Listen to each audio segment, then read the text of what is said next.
We see a small house standing quietly in a faraway land surrounded by tall grass and trees. A gentle story-like voice begins to speak. The scene shifts inside where a simple lantern and a mug rest on a table, the calm atmosphere continuing as the narration goes on. Inside the quiet house, two children sleep side by side in the same bed, peaceful and close. An older woman sits nearby, watching over them in silence. A gentle voice continues the story. One day, the girl fell in love with a very handsome boy, though she was shy. The focus lingers on the sleeping pair, their faces calm and innocent as the voice softens into a quiet, "Oh my."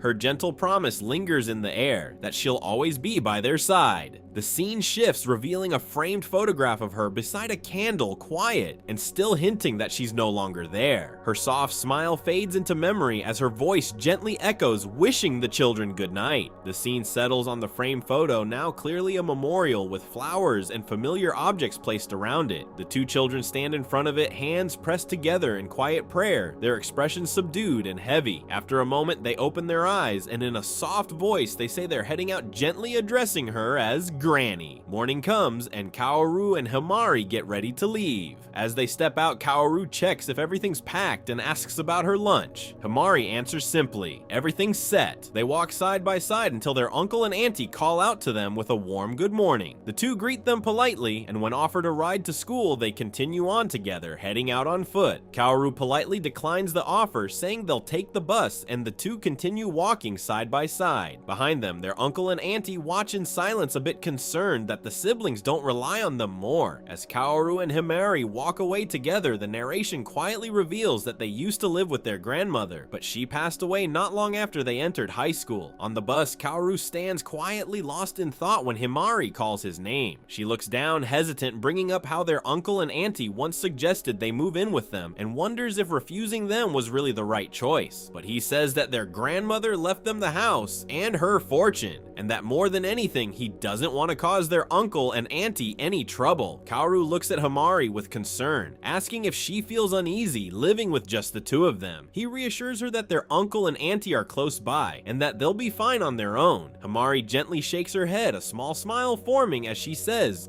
the narration quietly reveals that their parents are gone, and that it had always been just the three of them with their grandmother. As they sit together, Himari softly admits that as long as she has Kaoru, she doesn't need anything else. Their hands gently clasp together, a quiet unspoken bond between them. For the twins, they are all each other has, the only family left. As they arrive at school, the thought lingers that being by Kaoru's side is the only place that truly feels like home. Their moment is interrupted as someone calls out to Himari, pulling them back into their everyday lives. At school, two girls approach Himari and invite her to have lunch with them. When she hesitates, they suggest that she could bring Kaoru along too if she had planned to eat with him. But Himari gently refuses, saying that she and Kaoru will eat together by themselves, just like always. The girls' expressions stiffen for a moment, clearly disappointed, though they try to keep smiling as they respond. As they walk away, Himari quietly watches them, her gaze distant. In her thoughts, she realizes they were never really interested in her. They only wanted a way to get closer to Kaoru. To her, it's obvious. People like that are easy to read. As the girls walk ahead, one of them subtly sticks out her leg, making Himari stumble, her step hitting the floor with a sharp thump. Himari's eye widens for a moment as she realizes what happened. The two girls glance back at her, smiling in a mocking, almost amused way. She stumbles forward, her body tipping as she's about to fall. At that moment, someone nearby catches her, pulling her in just before she hits the ground, stopping her fall in a sudden close embrace.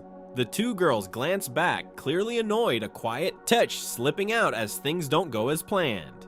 Himari ends up on the floor, catching herself, her things dropping beside her. Nearby, the boy who stopped her fall stands in front of her while others look on. She slowly steadies herself, then calmly thanks him. Himari is walking away while some boys talk about her behind her back. They say she's cute but not very friendly, like they don't really understand her. Then they bring up Kaoru, mentioning that she has a twin brother and that the two of them are always together. The talk turns into rumors that they're so close, people even say they might be dating. A boy expression becoming more serious as he listens, that they even might be dating. The two boys keep talking after bringing up the rumor. One of them shrugs it off, saying he didn't start it, while the other tells him not to spread rumors, but still treats it like gossip. They even joke that if it were true, it would be a big scandal. Right after that, it cuts to Himari's lunch. During lunch, Kaoru asks what happened to her bento. Himari explains that she almost tripped and dropped it by accident and apologizes, saying she knows he went out of his way to make it for her. Kaoru tells her that's not what he's worried about and asks if she's okay. Himari tells Kaoru that a classmate broke her fall and says she's okay. Then she eats the food and says it tastes just like their granny's cooking, adding that she copied her.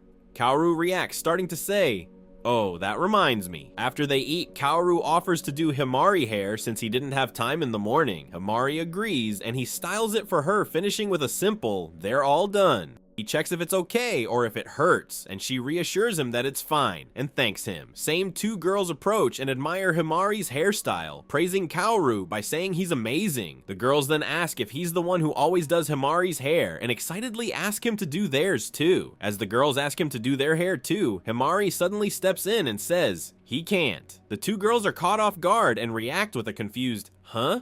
Himari firmly says, "Kaoru only does my hair," surprising both Kaoru and the girls. Then Kaoru steps in and turns them down politely, saying he doesn't have time right now and maybe next time, while the girls react with disappointment. Two girls react with annoyed expressions saying, "Ugh," remembering she's got a brother complex. Meanwhile, Himari walks away and Kaoru watches her go. The narration says, "I remember it even now." The promise she made with Kaoru.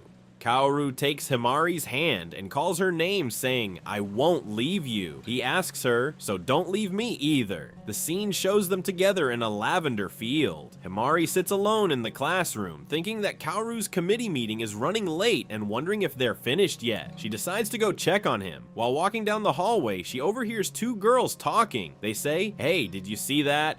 They were kissing, right?" The girl says, "Wasn't that Kaoru-kun and Yotsuha-chan?" Himari looks into the classroom and sees Kaoru kissing a girl. Shocked, she stands there in disbelief. Kaoru and Yotsuha are shown kissing, confirming what Himari saw. Himari's phone slips from her grasp, hitting the floor with a sharp clatter. The sound cuts through the moment. Kaoru turns and sees Himari frozen in the doorway. Himari is in pure shock, numb like everything just stopped while Kaoru is caught off guard. No. Wait. As Himari runs her breath uneven, a voice echoes in her mind. Once upon a time in a faraway land, there lived a girl named Lavender. One day a girl fell in love with a handsome boy, but being shy, she couldn't confess her feelings. As the story continues, she runs through the hallway, bumping into the same boy who once helped her. Day after day, she waited for the boy to look her way.